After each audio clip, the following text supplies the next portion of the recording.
Hello and good morning to you on a fresh North Yorkshire morning. As you can see, Yorkshire is pretty beautiful even when it's fresh. I'm at the top of a local hill called Scarrabank. What I'd like to do is just give an overview rundown of my Cervelo S3. So I've been running this bike for about 2,300, 2,400 miles. I had the previous generation, the one that was painted red at the rear, and I ran that for just over 2,500 miles. But the rear end seemed to go out of geometry. So the wheel wouldn't sit straight and it was continually rubbing. It went back to Cervelo, they reworked the carbon, not sure what they did, but it didn't work, so they eventually replaced it under warranty with this model. To be honest with you, I can't tell the difference really between the two, they feel very similar. But it's a very, very fast bike. I go about 3 to 5 kilometers an hour faster on this than I do my other bikes for seemingly the same effort. I don't have a power meter, so I can't quantify that. It's basically just going on feeling. So this is a 56 centimeter model with the cages and the pedals and the Garmin mount. It comes in at 7.6 kilograms, which is not bad for an aero bike at all. I myself am 90 kilograms, so it doesn't particularly matter how light the bikes get. I'm kind of fairly restricted by my weight. I'm 181 centimeters tall, but I have very long legs, so this is the position I ride in. I don't have the stem completely slammed, but this position is comfortable and works for me. So if we have a closer look at it, it's running Campagnolo Bora One wheels. I couldn't afford the Ultras, but the ones are fantastic. So it's the 50mm deep ones.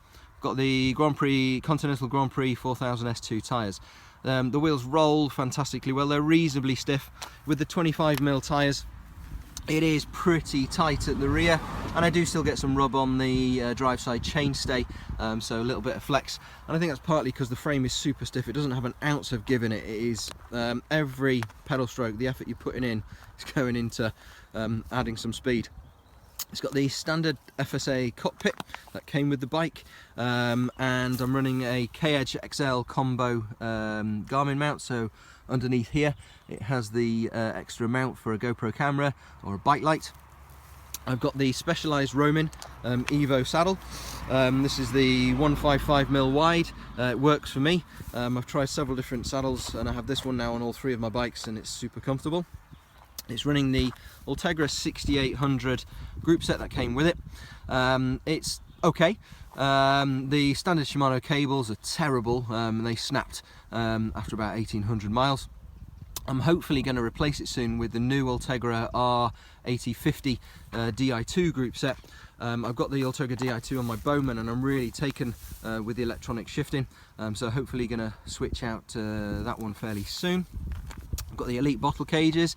They're okay, they're cheap and do the job.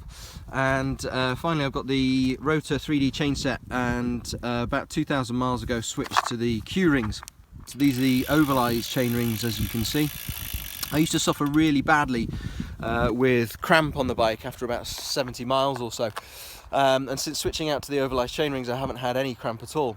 But the only problem with those Q-rings is they are quite rattly, they're quite noisy, and the upshift, downshift's not particularly great. I got a Rotor chain catcher to stop the chain coming off, but on my other 2 bikes I've got the absolute black ovalized chain rings, and I find them to be better. So I've just bought a pair for this bike, and I'm going to be switching soon, so hopefully be able to do a back-to-back comparison and maybe tell you about that.